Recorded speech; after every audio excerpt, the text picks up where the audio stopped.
moon. Chiron is known as the wounded healer. I call Chiron the alchemist.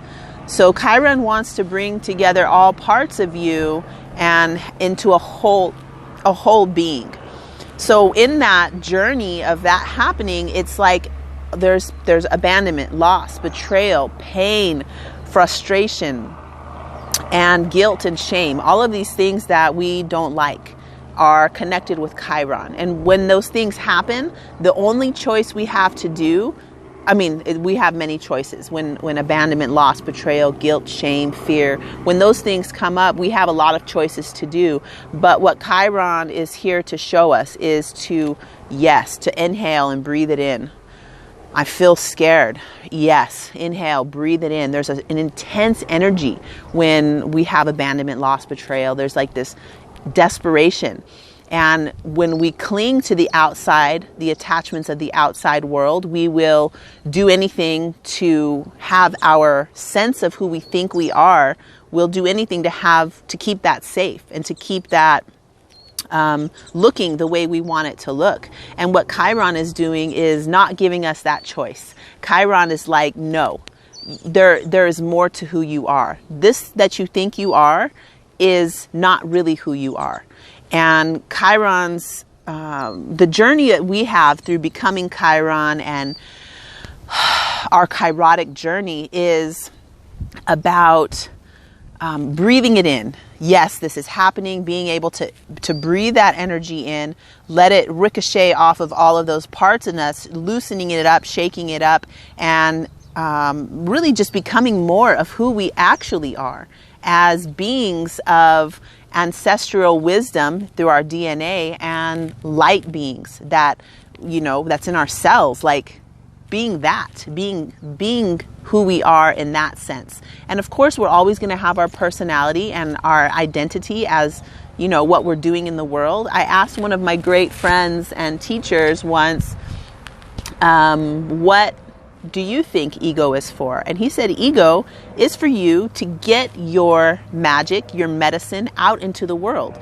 Ego is what helps him to create his CDs and what helps him to create workshops and classes. And he shows up at all these One Love events and gives teachings. And that is, if he didn't have his personality and his identity as who he thinks he is, why would he even do that? He might just be like Swami Vivekananda and sit somewhere. I think Swami Vivekananda actually wrote books. There's another Swami I'm thinking of that just sat. That's all he did. He was enlightened and didn't have any connection to his ego self. Satguru. No, who is it? Satguru. No, I can't remember. It's popping up because there's a lady on my YouTube channel who always likes my videos and comments, and she will always say his name. And it's one of the gurus from India who literally just sat, and just by you going and being around him, your energy would entrain to that high level of fully being connected above and below, and dissolved the ego completely. So why do you have an ego? Ask yourself that question. I've been investigating this myself, and that answer that I got from my friend, teacher, was the best that I've ever heard, which is like, yeah, that identity of who I am, or that part of me because I'm like, oh, this hurts and this sucks. And so I'll find ways to fix, help, and heal. It's part of my personality to fix, help, and heal. And I write books, and I do body work and practice the healing art. So where I am here, they're doing helicopter tours right now. So you're going to hear a lot of that going by. So yes, Chiron wants to rip the Band-Aids off your wounds and have that be exposed so that your light, the light of consciousness that is you, seeps out and merges with the infinite light of consciousness. That's what Chiron does. You have Chiron right next to the moon. The night you were born, Chiron was right there. So this gives me the feeling that you are Chiron. There's a part of your emotional makeup that does continually rips the band-aids off. And you might have been a kid who ripped scabs off, and because you know that you don't need that thick layer. You want to take it off, and you want that to get air, and you want it to be exposed.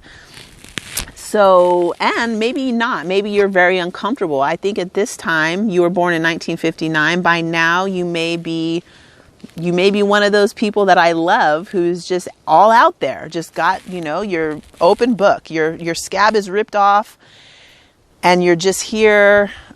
Maybe you are like that person sitting, that guru who sits there, and just by us coming around you, we feel that level of dissolution of personality and dissolution of ego. Or maybe that's something that you're working to embody more of that. So the next thing I want to mention is that your Venus, the way that you represent the goddess, your inner feminine, the way the goddess is acting as you or experiencing the world as you, is a Virgo goddess. She is the form of the feminine that is in love with the pattern. She loves helping healing. She wants to heal the world. She wants to, not in the same way that Pisces wants to heal the world. Yours is more of a pragmatic way of step by step fixing the earth, making the programs and the processes better. And also Pluto is there. So you have an underworld. I would call this a shamanic priestess. Your inner feminine is a shamanic priestess who knows the underworld, who is the underworld. It's Kali, it's Inanna. It is that Pele, the fire volcano goddess of Hawaii. So really being able to embody those mysteries of Pluto is part of your feminine journey, part of your feminine, or the journey to your goddess. And 2 means that it's you already. The journey to fully becoming and being your form